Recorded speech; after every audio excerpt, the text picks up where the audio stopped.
ಕಾಂಗ್ರೆಸ್ ನಾಯಕರು ಮಾತನಾಡ್ತಾ ಇರೋದನ್ನು ಗಮನಿಸ್ತಾ ಇದ್ದೀರಿ. ಪ್ರಮುಖವಾಗಿ ಕೇಂದ್ರ ಸರ್ಕಾರ ಉದ್ಯೋಗ ಖಾತ್ರಿ ಯೋಜನೆಯ ಹೆಸರನ್ನು ಬದಲಾಯಿಸೋದಕ್ಕೆ ಹೊರಟಿದೆ ಅನ್ನೋದು ಇವರ ಆಕ್ಷೇಪಕ್ಕೆ ಕಾರಣ ಆಗ್ತಾ ಇರೋದು. ಕೇಂದ್ರ ಸರ್ಕಾರ ಬಿಲ್ ಒಂದನ್ನು ರೆಡಿ ಮಾಡಿದೆ, ಅದನ್ನು ಇನ್ನೂ ಕೂಡ ಟೇಬಲ್ ಮಾಡಿಲ್ಲ. ನಿನ್ನೆ ಮಾಡುತ್ತೆ ಅನ್ನುವಂಥ ನಿರೀಕ್ಷೆ ಇತ್ತು, ಆಗಿಲ್ಲ.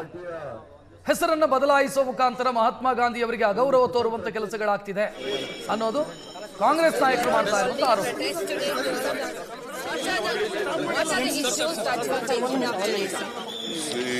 It is the pride of this country, national pride.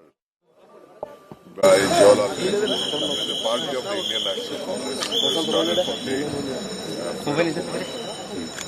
See, Sonia Gandhi and Rahul Gandhi were the president of the Congress party. See, when I was also a chairman of various boards and corporations, actually the shares will be there to protect the interest of any political party. See, I am the trustee of the Congress board trustee. Does it mean that the property belongs to me? It doesn't belong to me. They had issued me a letter, notice to come to the police station. I asked them only one question: please give me the FIR copy of this. Still, they have not provided the FIR copy, so I did not go there. So I said that I will not be attending until I get the FIR copy. So I was so happy to hear that Supreme Court has squashed this ED. This type of issues in the office, the image of the ED has been spoiled. They filed a case against me on money laundering case. That case has been gone by the Supreme Court squashed the case against me. I think it is a big lesson to the BJP and ED not to vote by the political parties. How many cases the ED has filed against various political leaders? Why not on various ruling parties? ಆದೇಶ ಕೊಡಿಸಿ 2 ವರ್ಷ ಸಜೆಯನ್ನ ನೀಡತಕ್ಕಂತ ಒಂದು ತೀರ್ಮಾನ ಅಲ್ಲೇನಾಯ್ತು, ಅವರ parliament ಸದಸ್ಯತ್ವವನ್ನೇ ತೆಗೆಯತಕ್ಕಂತ ಒಂದು ಕೆಲಸ ಕೀಳ ಮಟ್ಟದ ರಾಜಕಾರಣ ಭಾರತೀಯ ಜನತಾ ಪಕ್ಷ ಈ ದೇಶದಲ್ಲಿ ಮಾಡಿದೆ. ರಾಹುಲ್ ಗಾಂಧಿ ರಿಸೈನ್ ಮಾಡಿದ್ರು, ಅವರನ್ನ ಅವ್ರ ಮನೆಯಿಂದ ಹೊರಗಾಕಿದ್ರು. ಮತ್ತೆ ರಾಹುಲ್ ಗಾಂಧಿ ಅವರು ಸುಪ್ರೀಂ ಕೋರ್ಟ್ ಹೋಗಿ ಸುಪ್ರೀಂ ಕೋರ್ಟ್ ಅಲ್ಲಿ ಆ ಒಂದು ಜಡ್ಜ್ಮೆಂಟ್ ವಿರುದ್ಧ ಸ್ಟೇನ ತಗೊಂಡು ಬಂದು ಚುನಾವಣೆಯಲ್ಲಿ ನಿಂತು ಮತ್ತೆ ಅವರು MP ಆಗಿ ಬರ್ತಕ್ಕಂಥ ಪ್ರಸಂಗ ಆಯಿತು. ಅಂದ್ರೆ ಯಾವ ರೀತಿಯಾಗಿ ಇವತ್ತು ದೇಶದ ಎಲ್ಲ ವ್ಯವಸ್ಥೆಗಳನ್ನ ಭಾರತೀಯ ಜನತಾ ಪಕ್ಷ ಮತ್ತು ಕೇಂದ್ರ ಸರ್ಕಾರ ಇವತ್ತು ದುರುಪಯೋಗ ಪಡ್ಕೊಳ್ತಾ ಇದೆ. ಇವತ್ತು ಇಷ್ಟೆಲ್ಲ ಆಗ್ತಾ ಇದ್ರು ಕೂಡ ಇದು ಸ್ಪಷ್ಟ ಇದೆ, ಇದು ಯಾರಿಗೂ ಕೂಡ ಸಂದೇಹ ಇಲ್ಲ.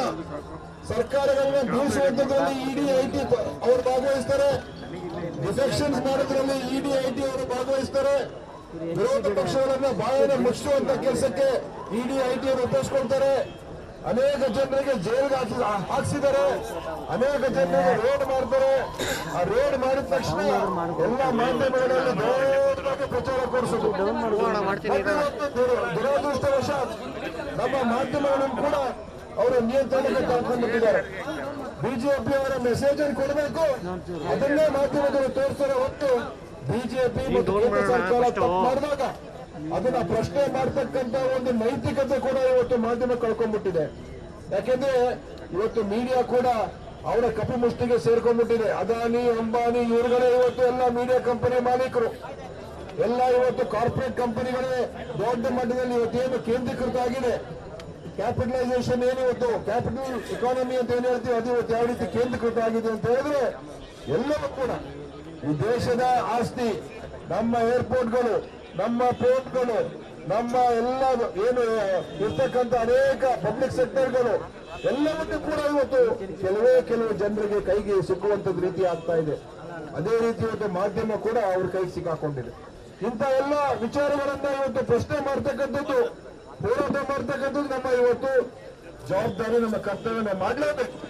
ಯಾಕೆಂತ ಹೇಳಿದ್ರೆ ಇವತ್ತು ಇದೇ ರೀತಿಯಾದಂತ ಒಂದು ಸರ್ವಾಧಿಕಾರ ಧೋರಣೆ ಅಮಿತ್ ಶಾ ಮತ್ತು ಮೋದಿ ಅವರದು ಇವತ್ತು ಸರ್ವಾಧಿಕಾರ ಧೋರಣೆ. ನಾವು ಹೇಳೋದನ್ನ ಕೇಳಬೇಕು, ನಾವೇನ್ ಹೇಳ್ತೀವಿ ಅದನ್ನ ಮಾಡಬೇಕು. ಅದನ್ನ ಮಾಡದೆ ಹೋದ್ರೆ ನಿಮ್ಮನ್ನು ಯಾವ ರೀತಿಯಾಗಿ ಮುಗಿಸ್ಬೇಕು, ಆ ಹೆದರಿಕೆಯ ರಾಜಕಾರಣವನ್ನ ಇವತ್ತು ಹೆದರಿಸುವಂತ ರಾಜಕಾರಣ ಮಾಡ್ತಾ ಇದ್ದಾರೆ.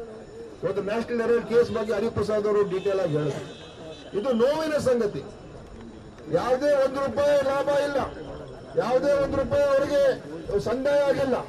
ಆದ್ರೂ ಕೂಡ ಸೋನಿಯಾ ಗಾಂಧಿ ಅವರು, ರಾಹುಲ್ ಗಾಂಧಿ ಅವರು, ಮತ್ತೆ ಮೋತಿಲಾಲ್ ವೋರಾ ಅವರು, ಆಸ್ಕರ್ ಫರ್ನಾಂಡಿಸ್ ಅವರು, ಸುಮನ್ ದುಬೆ ಅವರು, ಸ್ಯಾಮ್ ಪಿಟ್ರೋಡ್ ಅವರು ಅಂತವ್ರ ಮೇಲೆ ನೀವು ಇಡಿ ಹಾಕಿ ಇವರೆಲ್ಲ ಮೋಸ ಮಾಡಿದ್ದಾರೆ, ಮನಿ ಲಾಂಡ್ರಿಂಗ್ ಕೇಸನ್ನ ಬುಕ್ ಮಾಡ್ತಿರೋ ನಿಮ್ಗೆ ಏನಾದ್ರೂ ಕೂಡ ಕಿಂಚಿತ್ತು ನೈತಿಕತೆ ಇದೆ ಏನ್ರಿ? ಇಡಿ ಅವ್ರಿಗೆ ಏನಾದ್ರೂ ಇವತ್ತು ಇದು ಗೊತ್ತಾಗೋದಿಲ್ವಾ?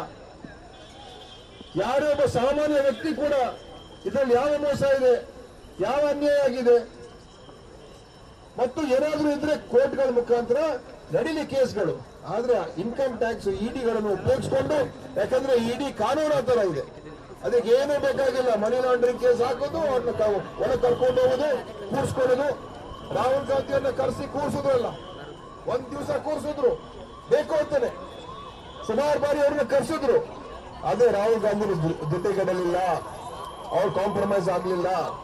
ಅವತ್ತು ಯಾರಾದ್ರೂ ಒಬ್ಬ ವಿರೋಧ ಪಕ್ಷ ನಾಯಕ ಮೋದಿ ಅವರಿಗೆ, ಅಮಿತ್ ಶಾ ಅವರಿಗೆ ಹೆದರ್ದಾನೆ, ನೇರವಾಗಿ ಇವತ್ತು ದಿವಸ ಅವರಿಗೆ ಧ್ವನಿಯನ್ನ, ಅವರಿಗೆ ಮಾತಿಗೆ ತಕ್ಕ ಉತ್ತರ ಕೊಡ್ತಕ್ಕಂಥ ಒಬ್ಬ ನಾಯಕ ಯಾರಿದ್ರೆ ಅಂತ ಹೇಳಿದ್ರೆ ಅದು ಇವತ್ತು ವಿರೋಧ ಪಕ್ಷದಲ್ಲಿ ನಮ್ಮ ರಾಹುಲ್ ಗಾಂಧಿ ಅವರಿಗೆ ನಾವು ಹೆಮ್ಮೆಯಿಂದ ಹೇಳ್ಬೇಕು. ಅವರ ಬಾಯನ್ನ ಮುಚ್ಚಿಸ್ಬೇಕು, ಅವರಿಗೆ ಕಂಠಿಸಿ ತರಬೇಕು. ಇದೇ ಅವರು ಉದ್ದೇಶ ಆಗೋಗಿದೆ. ಅದಕ್ಕೆ ಇವತ್ತು ನಮ್ಮ ನಾಚಿಕೆಗೇಡಿನ ಸಂಗತಿಗಳು ಇವತ್ತಿನ ದಿವಸ ದೇಶದಲ್ಲಿ ಆಗ್ತಾ ಇದೆ. ಆದ್ರೆ ಇವತ್ತು ದುರ್ದೈವ ಏನಂತ ಹೇಳಿದ್ರೆ ನಮ್ಮ ಮೀಡಿಯಾದವರು ಒಂದು ಡಿಬೇಟ್ ಅನ್ನು ಕೂಡ ಇದ್ರ ಬಗ್ಗೆ ಮಾಡೋದಿಲ್ಲ. ಈ ತರ ಮಾಡ್ತಾ ಇದ್ದಾರೆ, ಇದು ಸರಿ ತಪ್ಪ ಅಂತ ಒಂದು ಚರ್ಚೆ ಕೂಡ ಮಾಡೋದಿಲ್ಲ. ಅವರಿಗೆ ಚರ್ಚೆ ಮಾಡೋದು ಏನಂತ ಹೇಳಿದ್ರೆ ಯಾವ್ದು ಬೇರೆ ವಿಚಾರ, ಯಾರಿಗೆ ಮೋದಿಗೆ ಖುಷಿ ಆಗುವಂತ ವಿಚಾರ. ನ್ಯಾಷನಲ್ ಮೀಡಿಯಾ ನೋಡಿ ನೀವು, ಎಲ್ಲಾನು ಕೂಡ ಅದನ್ನೇ ಮಾಡ್ತಕ್ಕಂಥದ್ದು. ಇವತ್ತು ನಾವು ಈ ಪ್ರಜಾಪ್ರಭುತ್ವ ಉಳಿಬೇಕು. ಯಾರು ಆಗ್ತಾರೋ ಯಾರು ಬಿಡ್ತಾರೋ ಅದು ಮುಖ್ಯ ಅಲ್ಲ, ಯಾರು ಸರ್ಕಾರದಲ್ಲಿ ಇರ್ತಾರೋ ಯಾರು ಸರ್ಕಾರದಲ್ಲಿ ಅದು ಮುಖ್ಯ ಅಲ್ಲ. ನಮ್ಮ ಮೌಲ್ಯಗಳು ಮುಖ್ಯ. ದೇಶದಲ್ಲಿ ಸ್ವಾತಂತ್ರ್ಯ, ದೇಶದಲ್ಲಿ ನಮ್ಮ ಹಕ್ಕುಗಳಿಗೆ ಚ್ಯುತಿ ಆಗಬಾರ್ದು. ದೇಶದಲ್ಲಿ ಎಲ್ಲರೂ ಕೂಡ